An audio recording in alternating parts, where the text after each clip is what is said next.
কি হলো সালমা, এইভাবে দৌড়াচ্ছিস কেন? কি হয়েছে? রানীমা, এমএলএ সাহেব আমার একটা অঘটন ঘটে ফেলেছে। আজ আবার কি করলো? গ্রাম থেকে যে মহিলাটা এসেছিল না, এমএলএ সাহেব থেকে করে ফেলেছে। এই তুই কি বলছিস?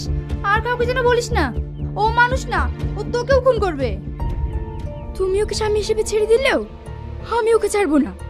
একদিন না একদিন আমি ওর শয়তান মুখোশ খুলে দেবই। কি রে সালমা, কি ভাবছিস? না না রানীমা, কিছু না।